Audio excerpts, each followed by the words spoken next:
I support everything but the lyricist of that song. That might be John Legend. Take it up with him. Well, maybe I will. Okay, cool. Like, John Legend at me. That's at right. me about this song that I don't think you wrote it because you're smarter than that. I don't Get care. in the comments. Get in the comments.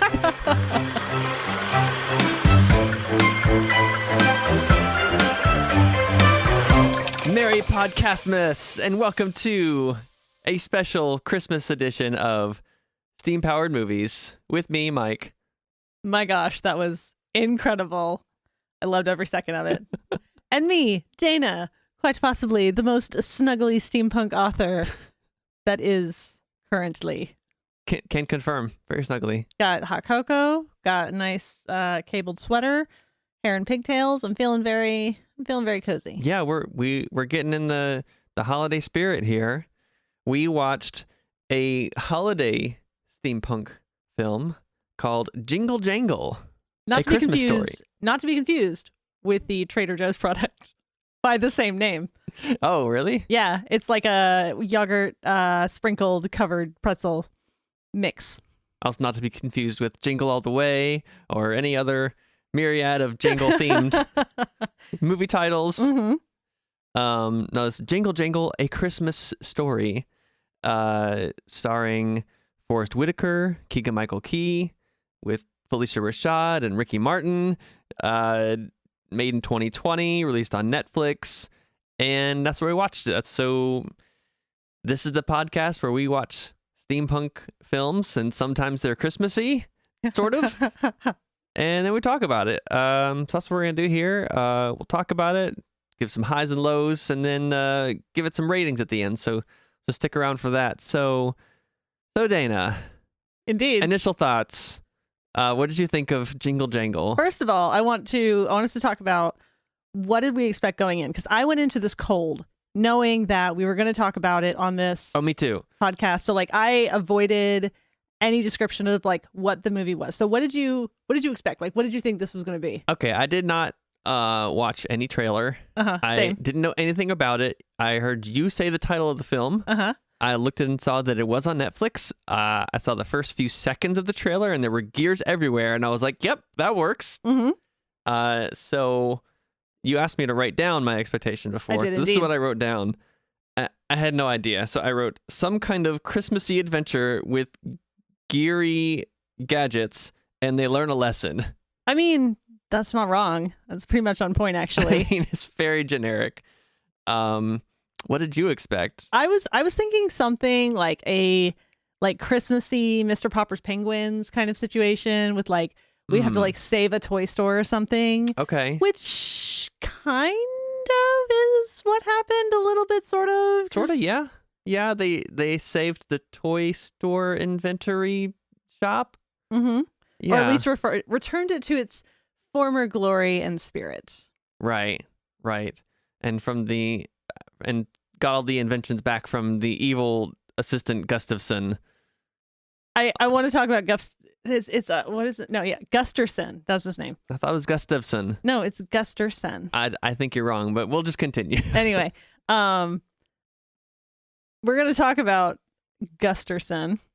We're going to talk about that later, and how I feel about his storyline. But anyway, shall we first discuss like what is steampunk for anyone who does not know? Yeah, if we must. Yeah, if you're new to the podcast or new to the genre, yeah, Dana, what is steampunk? And then maybe we'll talk about why this is a steampunk movie. Yeah. Generally, steampunk is like a low level technology put into a like high powered use, and boy does this movie do that. So like generally with steampunk, obviously it's in the name, it's steam, but you know we can branch off a little bit and take some creative liberties and whatnot, which again we'll talk about. Yeah, I think we did here. We took some creative liberties. Oh man, there's a lot to unpack. There's so much. Okay. But usually, like the visual aesthetic is like, you know, Victorian era, like metal and gears. And they leaned extremely heavily into that. Like the aesthetic is all over, and I love that. Yeah. I'm really happy about it. I was here for it. Good, because it hits you with it in the first 5 seconds. Literally, it's a very cogalicious opening. Oh, nice word. Cogalicious. There we go. Yeah. No, I think that's a good description. Yeah, that's what it was. The opening was like, here's gears, and they bring out the book. Here's some more gears. I like it, though, because I'm a big believer in sort of, begin as you mean to go on. Mhm. And they definitely did that with this film. Like, nailed that. Yeah, kind of. I think they opened strong with it, but I don't think it was really much of a theme. The actual, like, steampunkiness. Oh, I disagree entirely. Okay. Well, this might be interesting. Because Journey, who we'll meet later on in the film, the granddaughter, she is wearing cogs in her hair. Like, you see them everywhere, like the clock at the top of the shop, like everything in Gusterson's. Yeah, I'm calling him Gusterson. It's Gustafson. I looked it up. Did you? Yeah. Oh man, I wrote that later, Gustafson. and then I was like, no, I'm wrong. I've done that incorrectly. Okay, so Gustafson.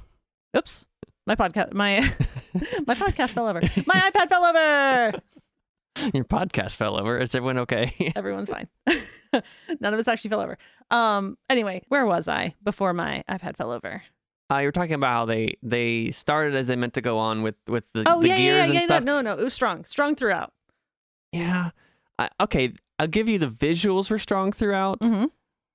I don't agree as much that like the gears and actual mechanical workings were much of a theme in the movie. Okay, I will give you we bent hard into AI and magic. Okay, magic was Basically definitely just there. Magic. Yes. No, I will say though, there's some very strong steampunkish themes though in this. Very much the could we or can we versus should we, very on point for pushing the bounds of science. He creates life. He brings the little what are they called? The bullfighters, matadors. Yeah. He brings them to life. Yeah. And then it's does this tiny doll have a soul now? What responsibility do you bear for bringing him to life? Oh, I have so many questions about that. I don't know why that's not what the entire movie is about.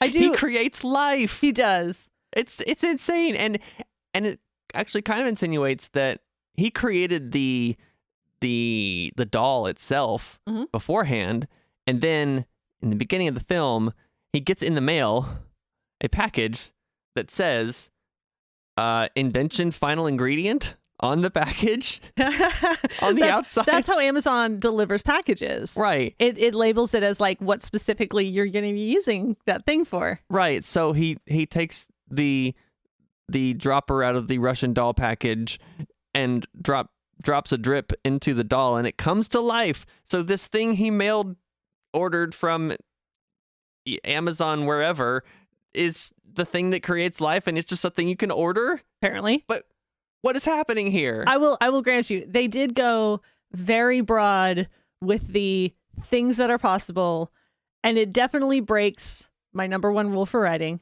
I've mentioned it on here numerous times before. Do we know what it is? Can we say it together? I don't remember. Go ahead. Oh, okay. Nothing happens in a vacuum. Oh, yes. Yeah, no. And wow, the implications of all of this are not explored. No. I love it. I will say, I kind of love, what do they call a bottle episode on TV? I don't know what it's called in a movie. Okay. But where basically everything's encapsulated and it doesn't go beyond.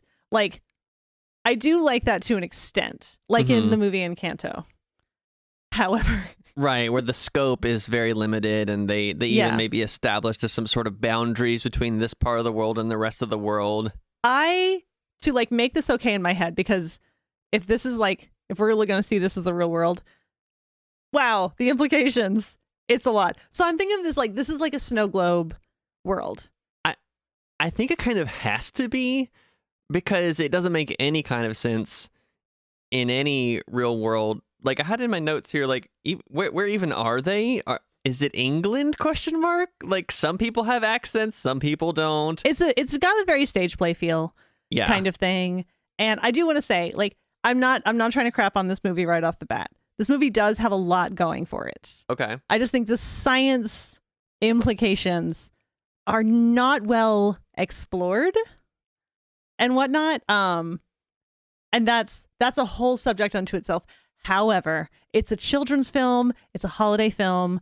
We're not really supposed to be thinking that hard about it. But I want to. I know. I know. Think about all the things. Yeah, I know. It's a complicated situation as far as like, if we're looking at like film critique. Right. But again, in the spirit of this film, it is a children's holiday film. It's meant to be feel good and family friendly. So speaking of the themes of the film, let's talk about the first thing that shattered my expectations. Go on. And that's when they started singing. I had no idea this was a musical. Boy! I was so excited. And I just looked over at you like, he hates this. Oh, Mike hates this so much. And not even like a little singing. Like they opened strong with some like Newsies level singing and choreographed dancing. I am not a big fan of musicals. You know this. Yeah, I do. So yes, I can only imagine what was going through your mind at that moment when you were looking at me. Then I like some musicals. Name one. I liked Hamilton. Okay, fair enough. That's good. The Lion King. That's okay, good. Okay. But there's something about musicals that use the music as like a crutch to build everything else around. A crutch, sir. I kind of feel like that's what it was, this movie. No. I think they came up with the songs first, and they were like, yeah, let's throw in some fun stuff. Like the rest will fill in. I will not hear anything against the music because the music really slaps in this, or at least some of it does. Like that first number's a real banger. Well, it had good energy, But did you notice John Legend was a huge part of the music production?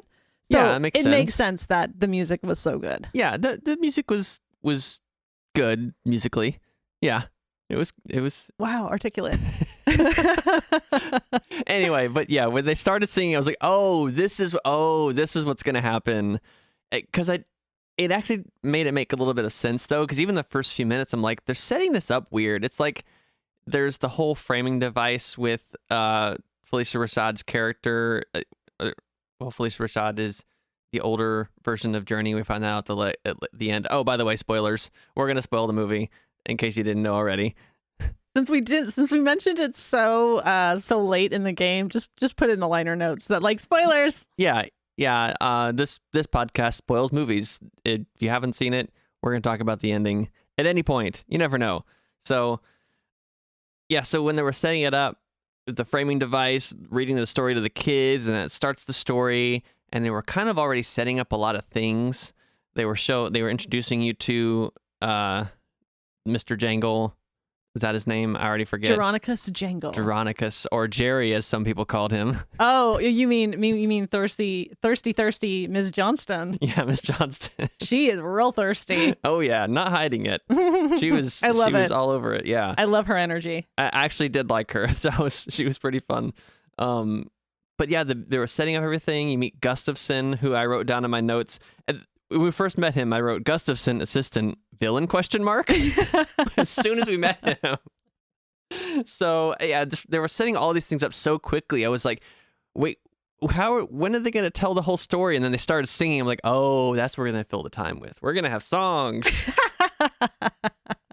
I love the musical. I love like a huge choreographed dance number. I was fully in for this. Once that started, I'm like, okay. It takes me out of it. It takes me out of the reality of the world, which this world doesn't make any sense anyway. So yeah, why not? Let's have everybody singing and dancing.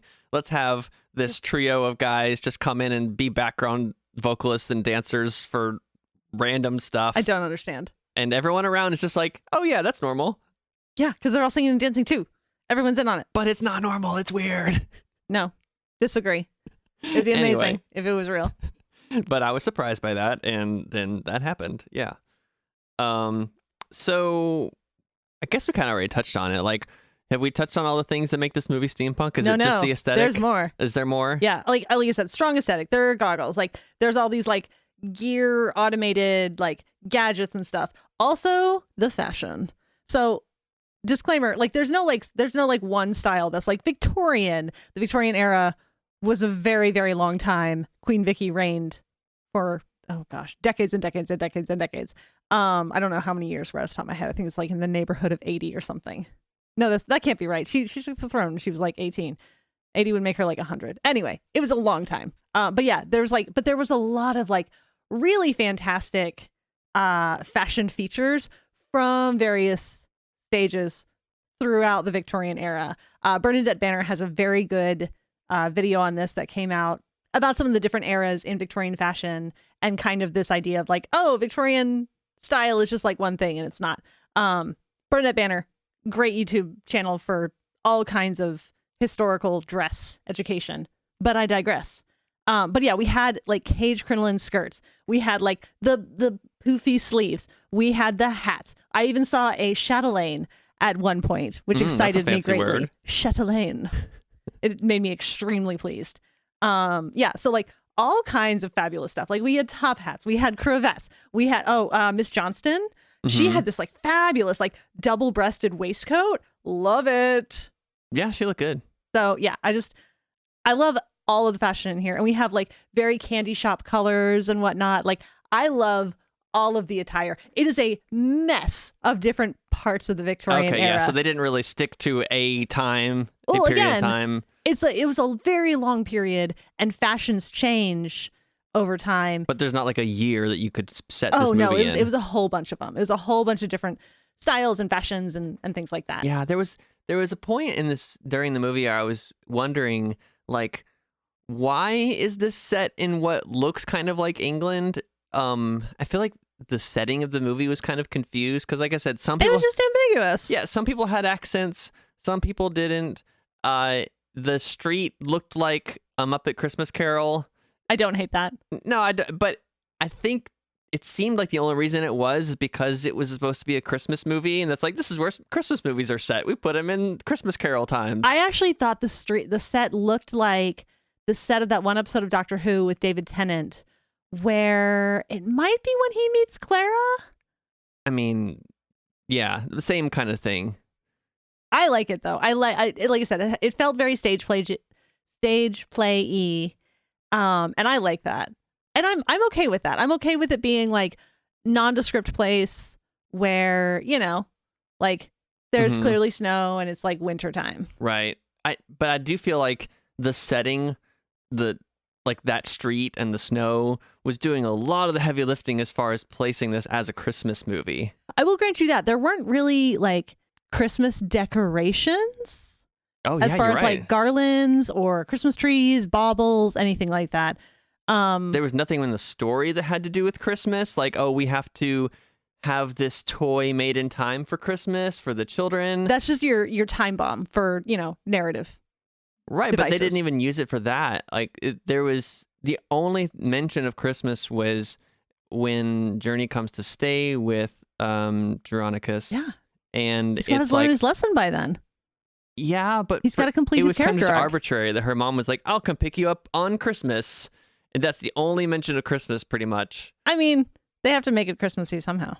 It's a Christmas movie. But like I said, I think that's the only thing that makes it a Christmas movie is that they just mention it once. But yeah, like no decorations. I wanted a little bit more like festive spirit to the whole thing, and it didn't really give me that. But you know, you get what you get. We got lots of gears. So. We got tons of gears. So many gear works. A lot of money was put into the music and the costumes and the singing and the dancing, and I'm okay with that. Right. So let's talk about the science in this movie. Oh man. Let's talk about that. I had that on one of the. I had a list of tropes in the film. Go on. One of them I had was bogus math / understanding of science. No, Mike. You know when they start doing math, it's getting serious. But none of it makes any sense. You know what? It's okay. They're just throwing terms like, oh, what was the thing about made Buddy work? It's a superposition of states, and it collapsed the wave function. Like someone just watched one YouTube video on quantum mechanics, and they threw that in the script. No, Mike. You know what the real secret ingredient for Buddy working is? It's the power of belief. You have to believe. Yeah, you have to believe, Mike. The Christmas movie. Bring your faith to the table. But they didn't even say, like, you have to believe in Christmas. You just said, believe. Believe, Mike. Believe. There is a very strong, like, the power of confidence and also the power of, like, discouragement and, like, how pivotal a part that can play on a person's psyche, which I don't hate. I kind of like it. I mean, it feels very accurate. But it makes no sense. There's no connection to the physical world of that. They don't even come up with even a bogus explanation as to how that translates, except for the power is something to do with the superposition collapsing. That's not even a thing. Like, that doesn't explain anything. Look, we have like a extremely advanced AI robot that can, I think, create anti-gravity fields. Yeah, it makes other people fly. And they're all just like, oh, cool, I'm flying. Not like, holy crap, we broke the world. What is going on? This is just very clearly a thing where, like, we have to suspend our disbelief. Again, it is a children's holiday film. But for no reason. It doesn't even, like, solve a problem. It doesn't have anything to do with the story. Like, it's just for them vibes. Flying doesn't do... Okay, so they introduced this thing in the very beginning that he's, like, doing math in the air. This, like, glowy air writing random math symbols that don't make any sense. They're not actual equations. It's like, I'm trying to figure out, did that really happen? Can only certain people see it? Is it real? Personally, my artistic interpretation Why? of this is that is indicative of their self-confidence in their self. When you have a strong self-confidence, there is a kind of magic about you. And then, you know, when you are discouraged and you lose that, you kind of lose that magic. That is my artistic interpretation of this. I'm narrowing my eyes at I know, you. you're giving me such a look. There's so much BS. There's very clearly two kinds of people. People who, like, want to lean into, like, the feel-goodness of this film and those who do not. I'm okay with feel-goodness as long as you at least try to make it make sense or explain it somehow. Not magic! It's just a random magic, but there's no they don't to any degree explore the ramifications of this magic existing. I know, and they do kind of do Don Juan dirty. Oh yeah. Like, He creates life and he's like, "No, I'm going to make 1 million of you." He's like, "Wait, what?" Yeah, please do not. And then, you know, he acts upon this information, which I don't really blame him for, where he's like, "Hey, how about we, like, take some steps to make that not happen?" And granted, he takes it too far, and he and Gustafsson, they have a very toxic relationship. Oh yeah. So the part where Don Juan is like, "Pick me up so I can smack you in the face." I know. Like, clearly he's also, like, kind of got his moral compass askew, but we could also blame that on, like, him basically being born and then being told he's going to be mass produced. Right? So, like, I'm giving the dude some grace. He just became into being. He's barely existed, and he's faced with these quandaries here, which, you know, bad job on the inventor of having that conversation in front of him. Yeah, there was a little bit of a gap of, like, the sort of knowledge of the responsibility that you bear as the giver of life to this being. Yeah, and it would have made more sense if it was just like, oh, he created this kind of magical thing, but it's still a lifeless robot, but it's maybe lifelike. Like we talked about in our Great Mouse Detective. Great Mouse Detective. Yeah, where the that clockwork ballerina. Yeah, he made that clockwork ballerina that was, like, so graceful and, like, amazing and defies logic and physics, but, you know, it's because he had great ability to do this thing, but it wasn't like a breathing, talking, thinking, feeling. Exactly. It wasn't an independent creature. Mm-hmm. Whereas this is like, oh yeah, I made this independent creature. It's going to be a toy. I'm going to make 1 million of them and make them slaves to children everywhere who are going to torture them and break them apart. I mean, you're not wrong. We've all seen what happens to dolls. Even the children in this movie couldn't follow directions. That Journey signs that contract that says, I won't touch or move or take anything. And then 2 seconds later, she's touching stuff. You know what? I don't blame her for that at all. She is an intelligent and precocious child. And that is what intelligent and precocious children do.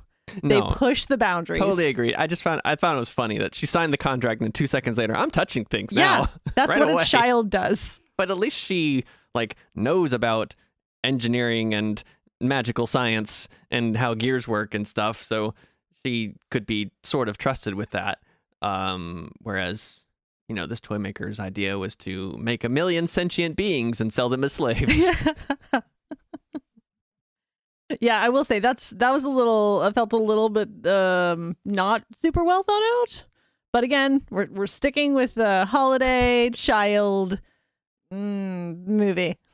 You're sticking with that. I am trying to stick with it. Other science thing, when they're escaping Gustafsson's factory. Yeah, it's a toy factory. Toy factory, yeah. And they've got Buddy in the crate. And they have to get out, but the fan is blowing now. The place they came in where the fan was stopped, now the fan is blowing. And now they're having this conversation with Jangle. For some reason, from 3 football fields away, down the tunnel is carrying their voices. Right. Okay. Yeah, I guess it kind of makes sense. But then he does some air calculations and shouts a number at them, and they magically get through the blades without dying. Those kids are dead. You were really hung up on this. Not only those kids are dead, but his advice is wrong at the end, where he's like, you're going too fast. No, you have to go fast enough to fit through the tiny gap with the blades are spinning that fast. It's impossible. But if it were possible, you would have to be going the speed of light. I don't know what to tell you, man. You'd have to be going the speed of light to get through there in time. This film asked us to hang up our disbelief early, and you did not do that. No, but here's the thing. It's because I don't hang up my disbelief when you bring into the film real words and concepts that exist and then try to use them in the completely wrong way. Oh, okay. I see what's happened here. Okay. Are you ready? Okay. Tell me what's happened. You're good at math. You actually know what those words are. I didn't know what any of those words were. So it was sure, why not? Yeah, that makes sense. This might not even be a real phrase. They may have made it up for the movie. I don't know. This is your problem. You know too much. Oh, maybe that's it, Dana. Yep. Maybe that's it. It really annoyed me when they had that whole song more than almost anything in the film. This was actually we're going to talk about our least favorite things here in a minute. My least favorite thing about this film was the song that talked about the square root of impossible is me, was the tagline on it. That doesn't make any sense. I'm going to push back on you on this because one of the important things about this film is that it does show BIPOC people as center stage, and especially for little girls who are interested in STEAM, they're getting a power ballad. They're seeing someone who looks like them singing it, and I support this song for that reason. I don't care that there's no such thing as a square root of possible. I do. I support it for that because that is important for people to have. I support everything but the lyricist of that song. That might be John Legend. Take it up with him. Well, maybe I will. Okay, cool. John Legend at me. That's at right. me about this song that I don't think you wrote it because you're smarter than that. I think you're smarter than that. But whoever wrote the song at me, I don't care. Get in the comments. Get in the comments. So yeah, that was my least favorite thing, was that song in particular. Maybe also Forrest Whitaker being kind of a bummer. When? The whole time. His just about. wife died. He lost everything. Yeah, but you can't be. Here's the thing. I think Forrest Whitaker acted too well for this movie. No, he really he really sold those emotions, and it was because really, he's Forrest Whitaker and he's a legend. I know. He was too good. It was too much of a downer. He made it too real. I felt your pain, Forrest Whitaker. I know. I felt it in my soul. I need that character to feel it less. to keep it light. How dare he give such a good performance? Yeah, it was too good. And that's why I didn't like this movie. So, Forrest Whitaker, get in the comments and thank me for giving you such a compliment for ruining this movie with how good you were. I don't even know what's happening anymore. So confused. I have more, though. That's me watching this film. What you just said, you quoted my brain. I have more that I love about this film, though. Okay. Well, talk about some things you like. Okay. So this is very nerdy, but I love that they, when Journey is getting picked up from her mom's house, that they pull up in an omnibus. This was an early mass public transport system. It was predominantly in cities because it was still drawn by a horse, and horses can only go so far. And I think she was out in the country, so I feel like they were stretching that a bit. But you know what? We'll let it go for this. They needed a mode of transportation. And good job on your research. Like with the omnibuses, though, whoever was doing the research for this film, really nice, like little touch there. Yeah, but it was in the country. It wasn't in the city, Dana. That's a real sticking point. You gotta take points away. Oh my for gosh. That. Get out. Leave. Oh my gosh. Anyway, also, everything about Keegan-Michael Key. That man loves to chew up some scenery. Oh, you're stealing my favorite thing. Oh, is that your favorite thing? My favorite thing. Talk about it then. Keegan-Michael Key. Hit me. Yeah. Thing I wrote in my notes. Thing I didn't know I wanted was a Keegan-Michael Key villain song. Yes. Oh my gosh, yes. It was great. Yes. That's the best part of the film.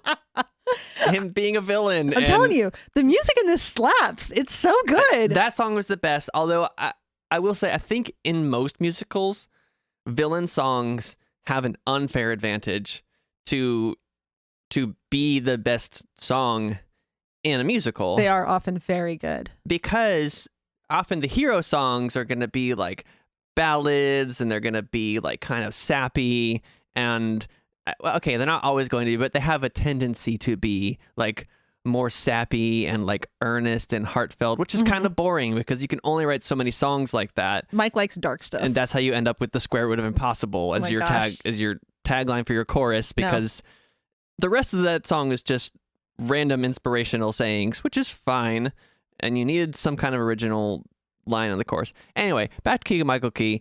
The villain song has an advantage because it gets to be bombastic. It gets to be in a minor key. It gets to have like this random chaotic energy to it, and that's always going to be more interesting than some like earnest, heartfelt hero song or love song or something like that. Unfair advantage, but I'll take it. The villain song was great. Keegan-Michael Key was all over the place, as you say, chewing up the scenery. I love him. He's fantastic. He stole every scene he was in. Every second he was on screen, I was interested in having fun. And when he wasn't on screen, I was having a lot less fun. Yeah, he's great. I love Keegan-Michael Key as an actor. He always just like brings the energy. So yeah, I also loved him. I love the way he like just acts and everything. Also, thing that I love about this, let's see here. I still love the power ballad, the square root of possible. I stand by that song. Oh man, I stand by it. No, it gives people so much. No. So anyway, to me that was like Frozen, Let It Go level songwriting. That's the point. Is that like now there are like BIPOC kids who have like that theme song that they can do anything and that they are strong and empowered. That's the point. Yeah, I guess everyone needs a meaningless, annoying song to sing. You're so cynical. Oh my gosh, so jaded. Anyway, it's bad songwriting. Moving on.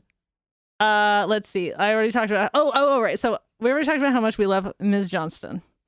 Thirsty. Love it. Oh yeah, not hiding it either. Oh no, nor should she. I love her. But also her like trio of backup singers who just appear out of nowhere. Like they just like popped up from behind some crates. Like they just been waiting for their doors cue. Were closed. This trio is giving me life. I want just like an entire stage play of Ms. Johnston going about her business, followed by her trio of backup singers. That actually sounds more interesting. I would love that. Like, I love them. They're coordinated. They're dancing. They're just like bringing the power. I love this so much. And they just like appear. Like they're just there suddenly. Mm-hmm. I love it so much. It makes me so happy. I just thought I think the thing that bothers me about all of the nonsensical science, quote unquote science and quote unquote math Oh my gosh, you're so hung up on this.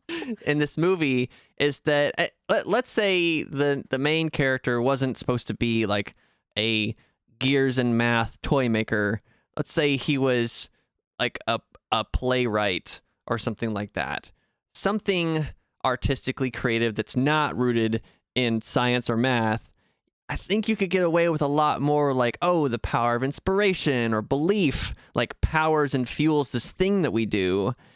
But when you try to say that this person is like a genius inventor at math and science and they do all this stuff that is completely magic only, that's where you lose me. I don't know what to tell you anymore, man. That's where you lose me. I would be way more on board with like all the other randomness and the backup dancers popping up behind the crates. No, I will stand by them. I mean, it was hilarious when it happened. I was like, wait, what? Where'd they come from? But like, I don't know, just like the whole attitude and energy, it felt like they're trying to straddle a weird line between Clearly, grounding this movie in is some not sort for of you. reality and engineering and magical belief. I don't like the mixing of those two things. I want one or the other. Okay, I'm trying to think of another example, but I can't. And we've gone on about that for long enough. So you've made your feelings very clear about that. Fun fact: the actor who plays grown-up Jessica also played Tiana in The Frog Princess. Oh, That's just a fun fact. cool. That I noticed and I wanted to throw in there. Didn't know that. Yeah. So Do you want to hear my fun list of tropes from this movie? go on, give me your fun list of tropes. Fun list of tropes. Here we go. 1, assistant turns bad. Yeah. That's such a movie trope thing. Totally. Drops plate of food Oh in yeah. the very beginning. Yeah. Like even Standard. for no reason. He was just holding a plate of food and he's like, Surprised. I'm surprised. And then like 3 seconds later, I dropped the food. He could have just set it down. But it's funny. The next thing was magic secret ingredients just show up. Like the mail order life elixir. Oh yeah. And then even later too, when the banker comes in, that's my another trope was bad guy banker. And then later when the banker shows up and he's like, I need something amazing and incredible. And then the banker leaves and Forrest Whitaker is like, oh, I have just a thing right here. And he pulls out the box of gears from the Buddy 3000. Like, wait, you had this the whole time? I think we're meant to believe that like he spent a little time searching through his old stuff. But, obviously searching through his old stuff is not very interesting. So we skip to that part. Yeah. And then I had, bogus math. That's a movie trope where it's like, let's throw some mathy words at this thing and hope people don't understand. And then the last one I had was we have to save blank from the furnace/crusher. Oh, I do love that there was a toy crusher in the toy factory. Yeah. John Finnemore has a skit about that actually, where like there is a toy crusher factory. Oh, really? Oh yeah, absolutely. And it's like a Christmas Carol type of story. That's funny. Yeah. I mean, they got to make the toy crusher somewhere. I mean, everyone needs a toy crusher. What do you do with the toy crushers that are defective, though? Oh, that's a good question. Put them in the toy crusher? Well, they're not toys though. They probably go into like Right, a the toy crusher grown-up machine. So who makes the toy crusher crushers? I don't know. A very good point. It's an endless cycle. It is an endless cycle of crushing. But yeah, I actually I like that movie trope of we have to save blank from the furnace/crusher Mm-hmm. in so many movies, but to good effect in lots of movies. Yeah. Yeah. But they were like, yeah, let's throw that in there too. The cityscape was majestic. Like in the end scene where they're like flying to the new and improved toy factory and like you see like that broad like cityscape shot. It was very cool looking. I don't know if you saw. It was like there was like a cantilever bridge. Oh with yeah. like sort of like this like stepped or is it called stepped or anyway tiered, like a tiered like city system. I love it all. The only thing I didn't like about that is that it did have a little bit of like a feel of like, oh, capitalism's okay as long as you have like a nice person in charge. Like the banker is nice actually, like as long as things go a certain way. Like there aren't, there's not a huge like kind of capitalist issue and consumer issue where Jangle wanted to make like 1 million Don Juans, Right. as long as the right person's in charge. And that had a little bit of a very like capitalist-y, consumer-y Is he the right feel. person for that? Like, he wanted to make 1 million Don Juans. We're not going to go down that road. It is a feel-good Christmas film, Mike. Although that banker, I don't think he was a very good banker, because at the end when Whatever you want for the rest of your life. right when Veronica shows him the Buddy 3000, he's like, you get everything you want forever. Infinity line of credit. What? That's not a thing. Maybe not a good banker. It's a happy ending, I suppose. So maybe he's not evil if he's bad at banking. Maybe he's not. Maybe it's I don't know. Yeah. It's a feel-good holiday film. I have a question about that ending scene, though. I actually have a series of questions. Go on. So, one, we have this framing device with the children being read the story Yes. by their mother. Do they live in that house? Is that their house? I get the feeling they have been very sheltered away from like this place. And No, like, I just mean the house that they are in. I don't think the children live there. Okay. Like I said, that's what I mean. Like, I think they've been very sheltered, like away from all of this because they like, I don't know. So whose house are they in? I assume they're in the grandmother's house and like their moms and dads are somewhere else. And like grandma's been put in charge. Okay. All right. Because that would explain why at the end, when they look out the window, they're like, oh, is that Geronicus's factory? Yeah. That No, they I think, just now noticed? I don't even know if they've been here before. Okay. Yeah. That would make a lot more sense because I'm like, wait a minute, you live here and you didn't notice that? They didn't know about Buddy 3000 either, so I don't think they've been to grandma's house before. You didn't see the factory with the giant J on top of it? Yeah. No, I think grandma always comes to visit them wherever they live. Okay, so this is like their first time visiting grandma. That's what I gather. Yeah, okay. I can buy that. You've made a good explanation that the movie did not provide, but I will take it. I try. I do my best as a storyteller myself. You do an excellent job. A very excellent job. Cheers. Any other thoughts? Is there anything, what are things you didn't like? Was there any negatives for you?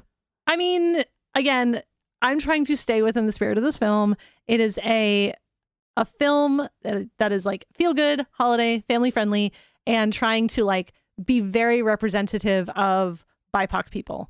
So I'm not going to crap on this film very much, despite my issues with like the scientific responsibility of creating Don Juan, because this film is important in that way. And I do think that it's important, especially for those of us who are white and privileged, like you and me, to like not be super harsh and critical of movies that are like breaking through some of these barriers. Oh, I think that's all great, and I think that plenty of children will enjoy this film and have enjoyed it. It's been out for a couple years, so it's not anything new. It's just new to me and to you because we didn't know anything about it. And maybe it kind of flew under our radar because it's definitely not targeted at us for multiple reasons. I'm sure people enjoy it, and I do not begrudge them enjoying it.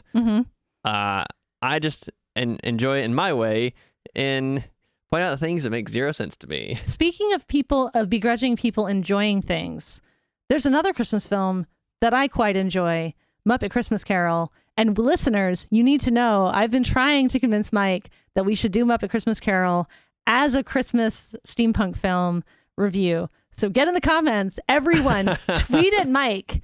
What's the Twitter handle? At Steam Powered Pod. Yeah, everyone, tweet at Mike. Tell him we should talk about Muppet Christmas Carol as a steampunk Christmas film for next year.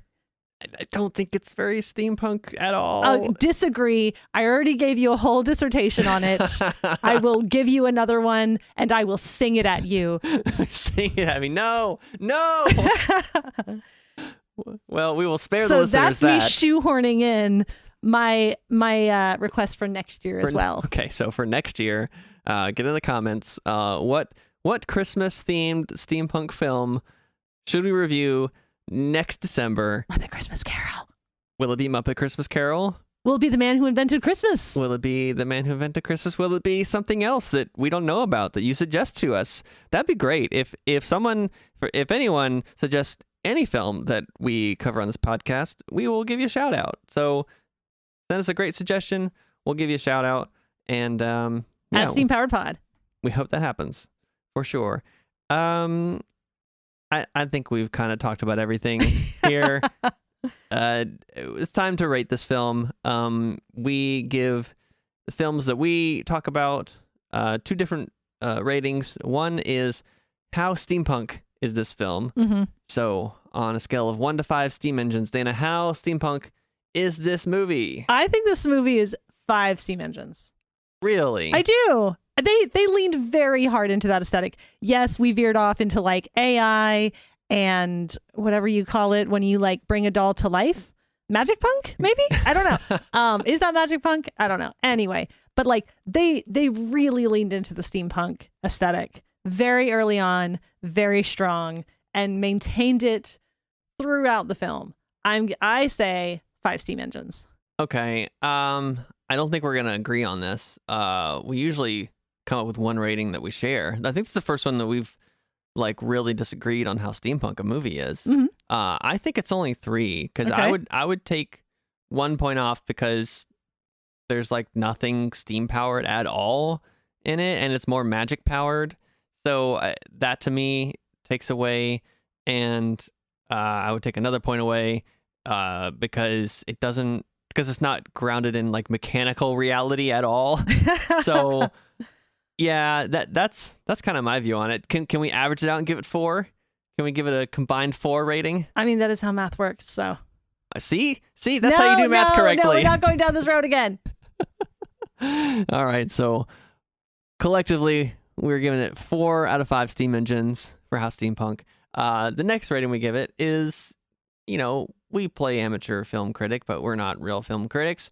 We're just going to rate this film on how much we enjoyed watching it, how much enjoyment we got from the experience of watching the film. So Dana and I will give independent ratings here. Dana, on a scale of 1 to 5 gears, how much did you enjoy this film? I think I'll give it like 4 out of 5. I enjoyed it. It was a fun Christmas time film. It like had all the family friendly like feels, and it was like warm and cozy, and like just wanted to give you a good time. So I think it definitely achieved that with all the steampunk aesthetic and like with, the general like, believe in yourself kind of thing and empowerment and stuff. I think it achieved that. So I'm going to say like 4 out of 5. Cool.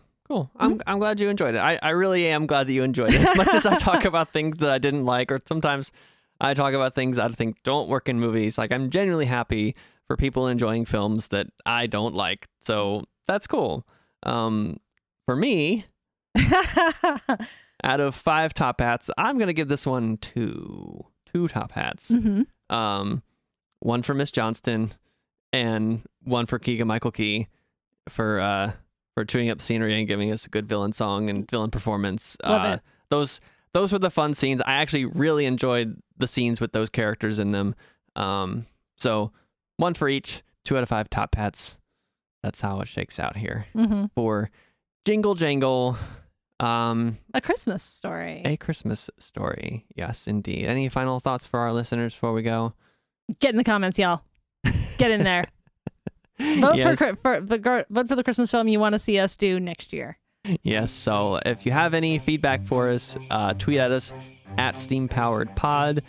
If you like what you're hearing and you want to hear more, please leave us a review on whatever app or site that you download from. We're available on all the platforms, as you would know if you were listening to this. So, as always, thank you for listening, and we will talk to you next time. See ya, and Merry Christmas. Merry Christmas, and Happy Hanukkah, and Happy Yule, and Happy Kwanzaa, holidays. and Happy Festivus, Enjoy all your and all the holidays. holidays, whatever it is that you may Yes. celebrate. I hope it is wonderful. Wonderful. Okay, bye. Bye.